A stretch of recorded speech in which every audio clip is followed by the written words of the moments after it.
పొందాలని అందరికీ ఆశే. కానీ ఎక్కడ వెతుకుతున్నారు? భోజనంలో వెతుకుతున్నారు. ఎక్కడ వెతుకుతున్నారు? పానంలో వెతుకుతున్నారు. లేచిన దగ్గర నుండి భోజనము పానం కొరకు కష్టపడుతూ మరలా ఏ ఆశ ఉంటుంది?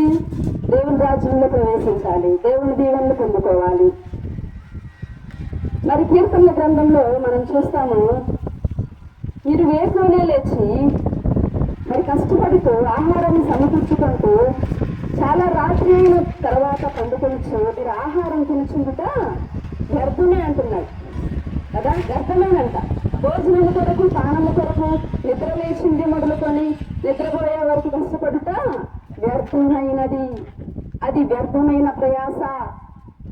నీ జీవితము ఓన్లీ భోజనం కొరకే కాదు, పానము కొరకే కాదు, వస్త్రాల కొరకే కాదు. ఈ జీవనము ఎంతవరకంటే ఈ భూమి మీద బ్రతికినంత వరకే. తర్వాత ఈ యొక్క జీవితాన్ని విడిచిపెట్టిన తర్వాత యుగ యుగములు నీ జీవితం ఏమై ఉన్నది అనేది ఈరోజు పరిశుద్ధాత్మ దేవుడు అడుగుతున్నటువంటి ప్రశ్న కదా. ఈ లోకంలో ఎంతకాలం జీవిస్తారు?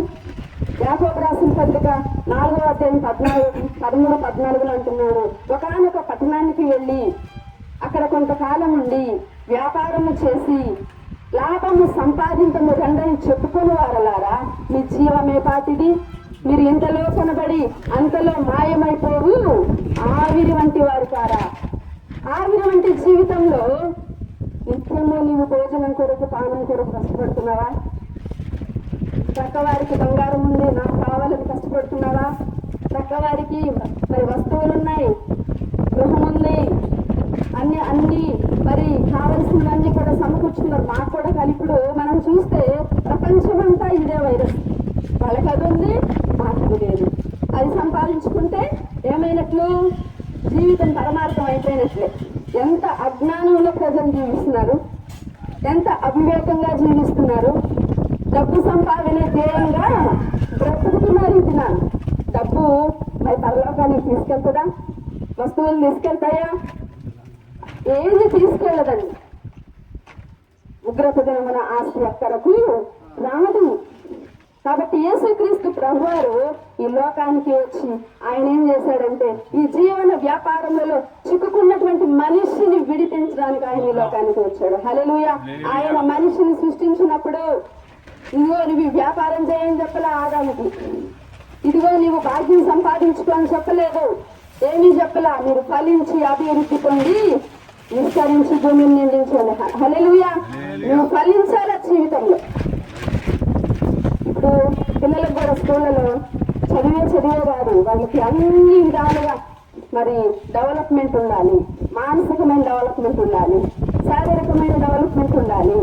అన్ని విషయాల్లో పిల్లలు ఎదగాలి అనేటువంటి మరి అవన్నీ కూడా తీసుకొస్తున్నారు అన్నమాట. అన్ని విషయాల్లో ఎదగాలి. చాలా అజ్ఞానంలో మనిషి జీవిస్తున్నాడు. నేను డబ్బులో ఎదిగితే గొప్పవాడిని అయిపోయినట్టు అనుకుంటున్నారు.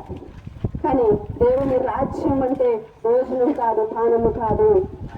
నీ జీవితంలో నీవు ఏం చేయాలంటే ఈ యొక్క జీవనోపాధి కొంతవరకు అవసరమే. ఈ లోకంలో అవసరమా లేదా? మనుషులుగా జీవించినప్పుడు యేసుప్రభు వారు కూడా బోధ చేశారు కదా, మంచినీళ్ళు తాగారు. అవన్నీ ఎంతవరకు తెలుసుకోవాలి, వాటి పరిమితి ఏంటో తెలుసుకోవాలి. కానీ నీ జీవితంలో ప్రాముఖ్యమైనది నీ ఆత్మరక్షణ. హల్లెలూయా. నీ ఆత్మకు రక్షణ అవసరం. నీవు దేవునితో కనెక్ట్ అవ్వాలి. హల్లెలూయా. ఈ భూమి మీద మంచి గాలి, ఈ ఏరియాకి వస్తే మాకు సంతోషం ఏంటంటే మంచి గాలి ఉంటుంది. మంచి గాలి, నీరు, ఆహారము అన్నీ అనుభవిస్తున్నాడు మనిషి ఈ లోకంలో. కానీ సృష్టికర్తను మర్చిపోతున్నాడు. సృష్టికర్తను మర్చిపోయి నీవు ఈ లోకమంతా అనుభవిస్తుందాన్ని ఏమంటారంటే కృతజ్ఞత లేని తనం అంటారు కదా. నీ జీవితంలో ఎవరైనా సహాయం చేసినప్పుడు నీవు కృతజ్ఞత కలిగి ఉంటే ఎంతో ఆశీర్వాదం. మరి దేవుడు ఈ భూమి మీద సమస్తాన్ని నీ కొరకు సృష్టించు 6 దినములు దేవుడు ఏం చేశాడు? సృష్టించాడు. సమస్తాన్ని సృష్టించి మనిషిని కూడా చేశాడు. నీకు ఏది అవసరమో ఈ భూమి మీద సమస్తాన్ని ఆయన సిద్ధపరిచినప్పుడు నువ్వేం చేయాలంటే ఈ భూమి మీద ఉన్నవన్నీ అనుభవిస్తూ దేవునిని కలిగి ఉన్నవాడుగా నువ్వు జీవించాలి. యేసుక్రీస్తు ప్రభువారు ఈ సృష్టిని చేసిన దానికంటే కూడా ఇంకా గొప్ప కార్యం ఆయన ఏం చేశాడంటే, ఆయన ఈ భూమి మీదకి వచ్చి మనుషులందరి కొరకు ఆయన ఏం చేశాడు, ప్రాణం పెట్టాడు. హల్లెలూయా. ఎందుకంటే మనిషి పతనమైపోయాడు, ఈ భూమికే పరిమితమైపోతున్నాడు, ఈ చట్రంలో చిక్కుకున్నాడు, సృష్టికర్తను మర్చిపోతున్నాడు. కాబట్టి సృష్టికర్త అయిన దేవునిని మనిషి చేరుకొని ఆరాధించేవాడిగా, కృతజ్ఞతలు చెల్లించేవాడిగా మనిషి ఉండాలని దేవుడు కోరుకుంటున్నాడు. కాబట్టి యేసుక్రీస్తు ప్రభువారు ఈ లోకానికి వచ్చి నీ కొరకు సిద్ధపరిచిన రక్షణను నీవు నిర్లక్ష్యం చేయకూడదు. ఇంత గొప్ప రక్షణను మనము నిర్లక్ష్యం చేస్తే ఎలాగో తప్పించుకుందామని మరి హెబ్రీయులకు రాసిన పత్రికలో మరి మనం చూడగలం 2వ అధ్యాయంలో. కాబట్టి ఆ రక్షణ దేవుడు ఏదైతే సిద్ధపరిచాడో నీవు దానిని అంగీకరించినట్లయితే నీకేముంటదంటే సమస్తము కూడా ఆశీర్వాదమే. హల్లెలూయా. ఈ లోకమే సంపాదించుకొని సమస్తాన్ని నువ్వు పోగొట్టుకుంటే నీకేం ప్రయోజనం అంటున్నాడు యేసుప్రభువు. ఈ లోకం వరకే కాదు, నీవు పరలోకంలో కూడా దీవించబడాలి. ఈ లోకం వరకే కాదు, నీవు నిత్యము జీవించాలి, ఆశీర్వదించబడాలి. నీ ఆత్మ మరి రక్షణను పొందుకొని సమృద్ధి జీవాన్ని పొందుకోవాలి. యేసుక్రీస్తు ప్రభువారు అంటున్నారు, నేను జీవాన్ని ఇవ్వడానికి, అది సమృద్ధిగా ఇవ్వడానికి ఈ లోకానికి వచ్చాను అని యోహాను సువార్త 10వ అధ్యాయంలో అంటున్నారు. ఈ లోకానికి వచ్చింది నేను మీకు జీవం ఇవ్వడానికే, ఈ లోకానికి వచ్చింది నేను మీకు సమృద్ధి జీవాన్ని ఇవ్వడానికే. హల్లెలూయా. నీ మొదట నీ ఆత్మ రక్షించబడినప్పుడు నీకు కావలసినవన్నీ కూడా ఆయన అనుగ్రహిస్తాడు. మత్తయి సువార్త 6వ అధ్యాయంలో అంటున్నాడు, మరి ఏమంటున్నాడంటే, ఎప్పుడైతే మీరు దేవుని రాజ్యాన్ని మొదట వెతుకుతారు, ఆయన నీతిని వెతుకుతారు, అప్పుడు అవన్నీ నీకు అనుగ్రహించబడు.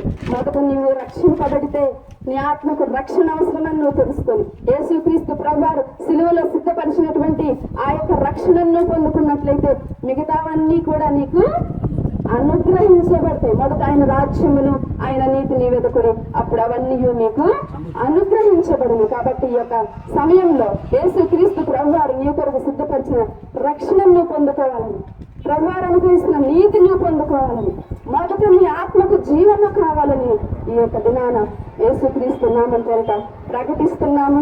ఈ యొక్క వాక్యాన్ని విన్న వారందరూ కూడా ప్రభువు వైపు తిరిగి మారు మనసు పొంది రక్షణ పొందవలసిందిగా యేసుక్రీస్తు ప్రభువారు శ్రేష్టమైన నామంలో మనం చేసుకుని ముగిస్తున్నాను.